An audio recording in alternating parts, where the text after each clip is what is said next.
Bonjour les amis, bonjour chers entrepreneurs et futurs entrepreneurs. Dans cette vidéo, on va voir comment rester focus, comment être motivé, comment être gorgé d'énergie, être déterminé, avoir ce désir de réussir et avoir du succès. Comment en un instant retrouver toute cette énergie, cette motivation et la garder toute l'année. Comment ne plus être dans cet effet yo-yo.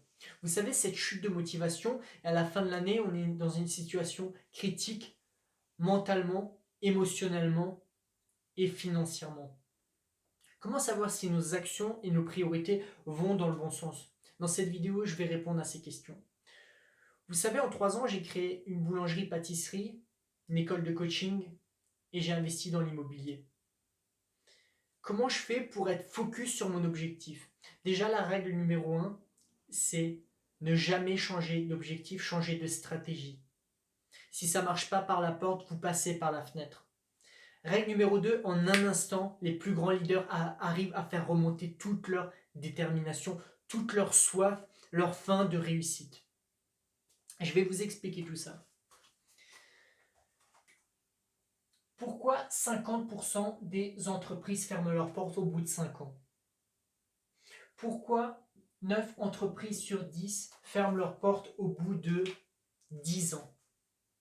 Vous savez, je pense que ça vous est déjà arrivé de vous lever le matin, être complètement reboosté, envie de créer une entreprise, vous marier, faire des enfants, faire le tour du monde. Et 1 heure après, le soir même, 2 jours après, vous commencez à douter, vous avez peur, vous avez des craintes et peu à peu, vous perdez confiance en vous parce que vous rentrez dans cette procrastination, vous reportez les tâches, les choses que vous avez prévues, les objectifs au lendemain, après-demain et vous finissez par ne plus rien faire. Vous êtes frustré, vous culpabilisez et grosse chute de morale, grosse chute de morale. Et tout ça, vous savez ce que c'est? Et c'est la raison de ces fermetures, c'est 80% de psychologie. Les rituels. Quand vous vous levez le matin, qu'est-ce que vous pensez? La plupart des gens se concentrent sur les choses négatives, sur ce qui ne va pas. C'est des routines, c'est des rituels, c'est des habitudes à mettre en place. Rester positif, des affirmations positives. Tout ça, c'est important, mais qu'est-ce qui est important aussi? C'est l'autodiscipline, la discipline, la capacité à se dire maintenant, il faut que j'y aille, maintenant, je dois le faire. En un instant, tous les grands leaders arrivent à faire remonter cette énergie, à se connecter avec leur mission, leur priorité, ce qui est important pour eux. Et ça, c'est très important. Tout ça, c'est de la psychologie. Et les 20% qui restent, c'est quoi? C'est tout simplement des stratégies, des outils. Vous savez, il y a des recettes pour faire des gâteaux. Il y a aussi des recettes pour avoir du succès. Il y a des recettes pour faire des baguettes. Il y a des recettes pour réussir, pour atteindre ses objectifs. Et ça, c'est 20%. Il y a les bonnes recettes au bon endroit, au bon moment, et ça fait toute la différence. Maintenant, je vais vous expliquer quelque chose. Vous savez, quand il y a la nouvelle année qui commence, janvier, on est complètement motivé, on est complètement reboosté, on a envie de faire plein de choses, et ce qui se passe, c'est qu'on surestime ce qu'on peut faire en 6 mois, 1 an, maximum 2 ans, et on sous-estime ce qu'on peut devenir en 5 ans, 10 ans, 15 ans, et ça fait toute la différence.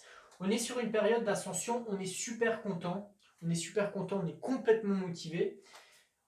À un moment donné, on est sur ce plateau. On se pose des questions, il y a des hauts, il y a des bas, et comment savoir ces chutes de motivation? On se pose beaucoup de questions, on ne sait pas si on va dans la bonne direction, et on finit par redescendre, on est dans le déclin. Et c'est à ce moment-là que c'est important. Qu'est-ce que vous faites? La plupart des gens, ils abandonnent, ils lâchent prise. Ils essayent 1 fois, 2 fois, maximum 3 fois, et ils abandonnent. Et c'est là que ça fait toute la différence. Alors qu'est-ce que vous devez faire?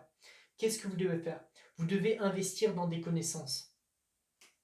Aujourd'hui, vous avez des objectifs. Qu'est-ce que vous faites pour atteindre ces objectifs?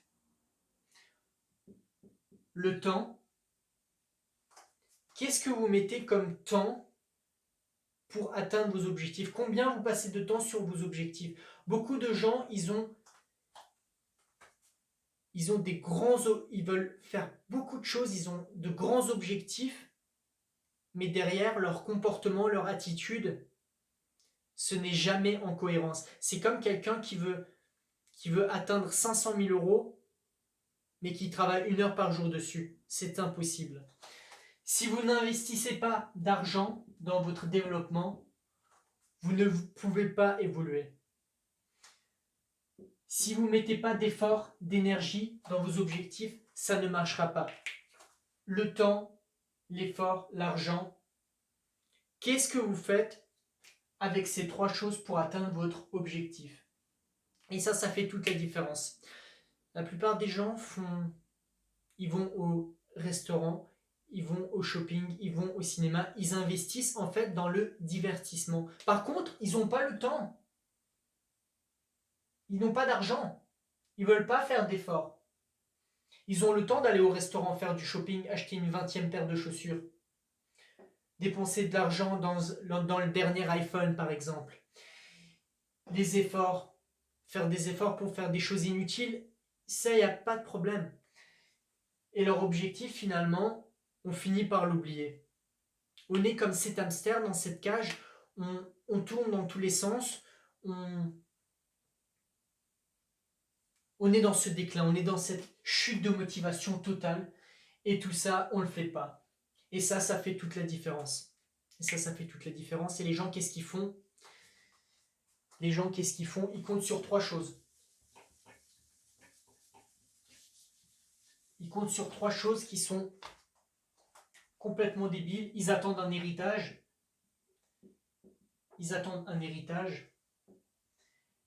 Qu'est-ce qu'ils font encore? Ils attendent sur la chance. Et ils comptent sur le loto. Ou encore, plus tard. Ils remettent les choses à plus tard. Parce que c'est vrai, il y a beaucoup de doutes, il y a beaucoup de craintes. C'est pas toujours évident. Et pourquoi tout ça? Ils finissent par entrer dans ce système d'excuses. Vous savez que l'excuse, c'est une fuite en avant. Vous êtes un champion pour trouver des excuses. Mais un champion pour aller au bureau et vous concentrer sur votre objectif, non, ça marche pas. Alors, qu'est-ce que vous devez faire? Je vais vous dire ce que vous devez faire. Déjà, ne pas investir dans le divertissement. Tout ça, c'est de la confiance artificielle. Acheter une 20e paire de chaussures, acheter la dernière montre, acheter le dernier costume, tout ça, c'est une confiance artificielle. Vous serez content pendant 1 mois. Et après, vous allez recommencer. C'est pour ça que vous restez dans ce cercle vicieux. Ascension, plateau, déclin, vous recommencez. Qu'est-ce que vous devez faire? Vous devez vous enrichir psychologiquement, intellectuellement, émotionnellement. Vous devez faire du sport pour vous motiver, pour avoir cette dopamine, pour être remotivé. Vous savez, on a ce pic de dopamine quand on regarde notre écran, quand on regarde Facebook, quand on regarde Instagram, quand on regarde YouTube, on a ce pic de dopamine. Ça nous crée du plaisir. Et le sport, en fait, c'est exactement la même chose. Ça nous crée du plaisir, on se sent beaucoup mieux. Je pense que vous le savez, quand vous courez, quand vous allez à la salle de musculation pendant 1 heure, vous vous sentez mieux. Et ça crée de la dopamine, c'est de la bonne dopamine, ça crée de bonnes émotions. Et c'est exactement la même chose quand vous passez du temps sur Netflix, sur Facebook. C'est de la dopamine, mais c'est de la mauvaise dopamine. Tout ça, c'est du plaisir. Tout ça, c'est du plaisir, mais c'est pas le bon plaisir. Vous devez être dans la douleur. C'est un peu bizarre ce que je vous dis, mais vous devez être dans la douleur. La douleur, c'est quoi? C'est apprendre. C'est consacrer du temps, des efforts, de l'argent dans votre développement, dans votre enrichissement intellectuel, dans vos émotions. Et qu'est-ce que vous devez faire? Vous devez avoir des stratégies, des outils, et ça, c'est pour une seule raison. Vous êtes seul. Vous êtes seul, vous êtes isolé et vous finissez par abandonner. Vous devez être accompagné. Vous devez vous inspirer de mentors, vous devez regarder des vidéos, vous devez participer à des séminaires, vous devez être tout le temps inspiré et engagé à 200% dans votre objectif. Ça m'a fait très plaisir de vous faire cette vidéo, j'espère que j'ai été clair. Si vous avez des questions, n'hésitez pas et investissez en vous. Influencez-vous, c'est la première chose. Pourquoi le site je l'ai appelé comme ça? Parce que vous devez vous influencer. À très bientôt.